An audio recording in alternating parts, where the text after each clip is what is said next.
खुसरो के बारे में 4 बातें बता देता हूं। अमीर खुसरो का नाम हुआ करता था तूतिए हिंद। तूतिए हिंद को ही कहा जाता है तोता ए हिंद। तूती मतलब फारसी, तोता मतलब उर्दू।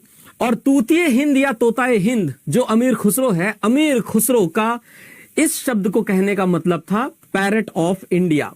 पैरट का जो सेंस है वो पैरट का सेंस वॉइस से है, वॉइस ऑफ इंडिया यानी कि हिंद की आवाज। तूतिए हिंद या तोताए हिंद।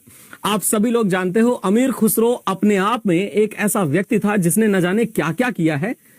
सबसे पहली बात तो ये, अमीर खुसरो निजामुद्दीन औलिया साहब का शिष्य हुआ करता था। अमीर खुसरो का जन्म हुआ था उत्तर प्रदेश में और इसकी मृत्यु दिल्ली में ही हुई।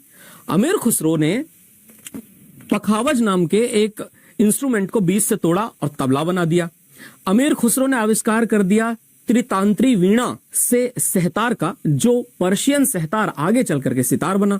खजाइनुल फुतूह किताब इसने लिखी, तारीख अलाई किताब इसने लिखी, नूह सिफिर किताब इसने लिखी, तुगलकनामा किताब अमीर खुसरो ने लिखी। अमीर खुसरो एक एक्सीलेंट मिलिट्री डिप्लोमेट भी था। अमीर खुसरो ने ही लिखा है छाप तिलक सब छीनी रिमो से नैना मिलाई के। अमीर खुसरो ने ही लिखा है जी हालिम इसकी मकन तगाफुल दुराए नैना बनाए बतियां की ताबे हिजरा नदार में जा न लेहू काहे लगाए छतियां। ये सब कुछ जो आज आप सुनते हो सब अमीर खुसरो के तरफ से ही है। अमीर खुसरो ही उर्दू का जनक भी है, उर्दू भी अमीर खुसरो ने ही बनाई। तो भाई साहब निजामुद्दीन औलिया साहब के बारे में ये बात याद रखिएगा। निजामुद्दीन औलिया साहब किसके शासनकाल में हुआ करते थे? तो मेनली अलाउद्दीन खिलजी, और अलाउद्दीन खिलजी के साथ साथ एक और जिसके शासनकाल में हुआ करते थे निजामुद्दीन औलिया, और वो कौन? तो याद रखिएगा, एक तो अलाउद्दीन खिलजी और दूसरा तुगलक। और तुगलक को निजामुद्दीन औलिया साहब ने क्या दिया था? याद रखिएगा, इसको दिया था श्राप। मतलब एक श्राप दिया था और श्राप में कहा था हुनूज दिल्ली दूरस्त, हुजूर दिल्ली अभी दूर है। चलिए उसके ऊपर हम लोग चर्चा करेंगे, पर फिलहाल आगे चल करके एक और क्वेश्चन है। वो क्वेश्चन ये रहा। क्वेश्चन क्या कहता है दोस्तों? क्वेश्चन आपसे कहता है कि बताओ मुझे, which ruler of Bengal gave a portion of Odisha to Marathas. Orissa के कंसिडरेबल पोर्शन को मराठों को किसने सौंप दिया था? और देखो दोस्त, मराठों को किसने सौंपा? बात है 1751 की, और 1751 में जो बंगाल का नवाब हुआ करता था उसी ने उड़ीसा मराठों को सौंपा था। उड़ीसा की अगर आप हिस्ट्री देखिएगा तो उड़ीसा की हिस्ट्री ये कहती है कि 1765 में हुई थी एक संधि जिसे कहा जाता है इलाहाबाद की संधि, या इसको कहते हैं ट्रीटी ऑफ इलाहाबाद।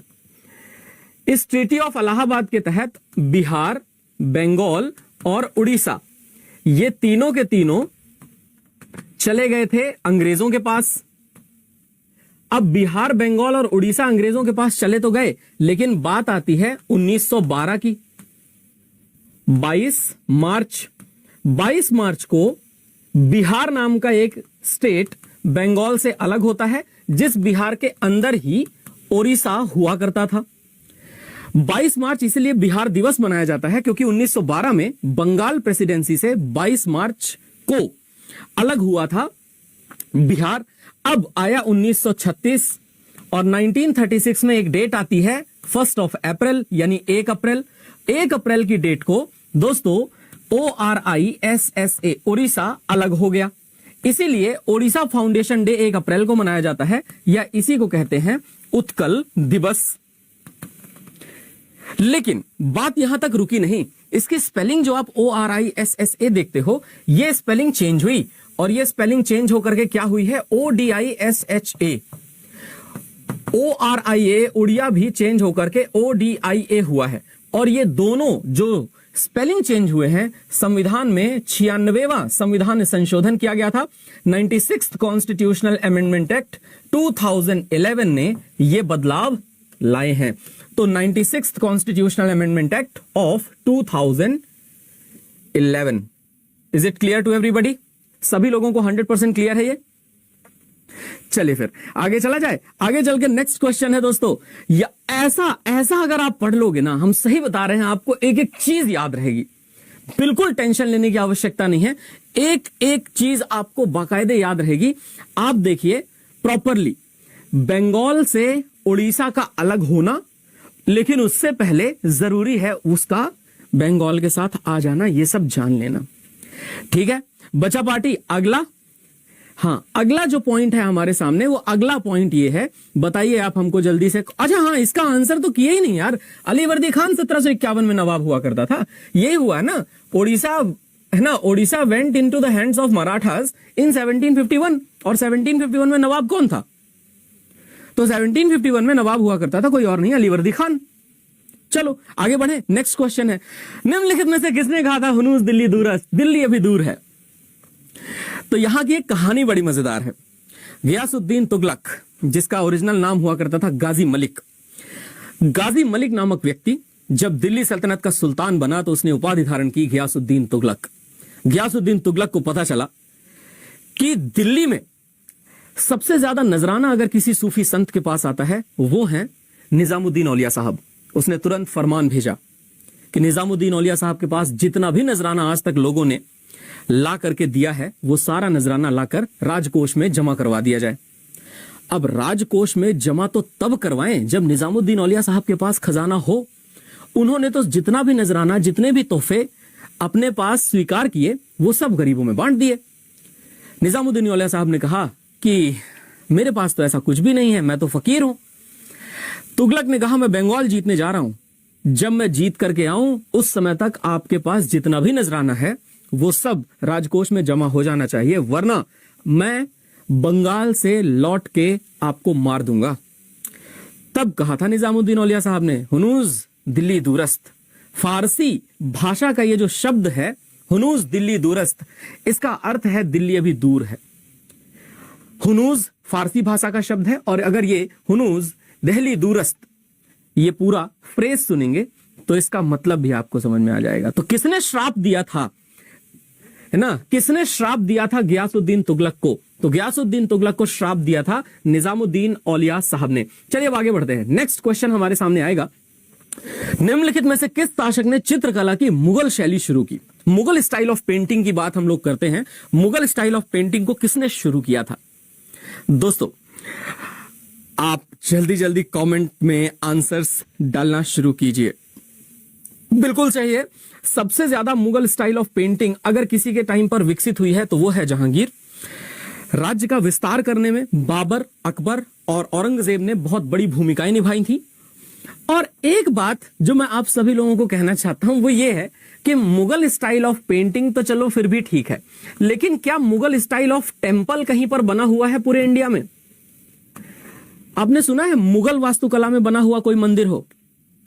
बहुत जल्दी ही मैं आपको बताऊंगा ऐसे मंदिर के बारे में भी, और जब मैं आपको बहुत जल्दी ऐसे मंदिर के बारे में बताऊंगा तो वो आपको प्रॉपरली पता भी चलेगा।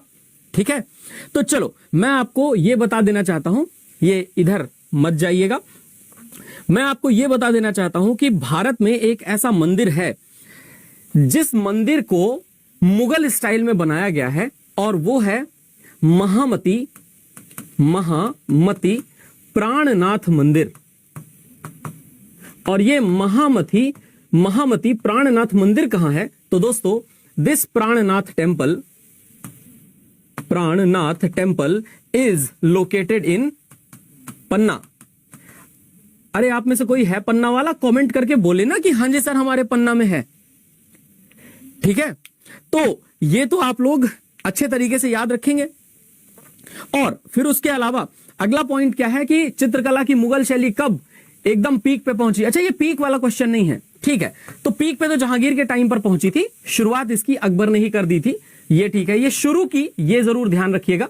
इस क्वेश्चन को मैंने देखा नहीं, पर हां महामती प्राणनाथ मंदिर कहां मौजूद है? तो याद रखिएगा महामती प्राणनाथ टेम्पल जो है ये पन्ना में मौजूद है। ये ओनली टेम्पल है पूरे विश्व का जो मुगल स्टाइल में बना हुआ। भैया मुगल आर्किटेक्चर आप सोचो, और थे कौन ये प्राणनाथ जी? तो प्राणनाथ जी हुआ करते थे गुरु, और गुरु ऑफ हुम? तो गुरु ऑफ किंग छत्रसाल, जिनके बारे में यह कहा जाता है कि छत्ता तोरे राजमा धक धक धरती होए, जित जित घोड़ा टप धरे उत उत हीरा होए। ठीक है ना। तो छत्ता तोरे राजमा धक धक धरती होए, जित जित घोड़ा टप धरे उत उत हीरा होए। ये जो मैं भाषा बोल रहा हूं ये बुंदेली भाषा है।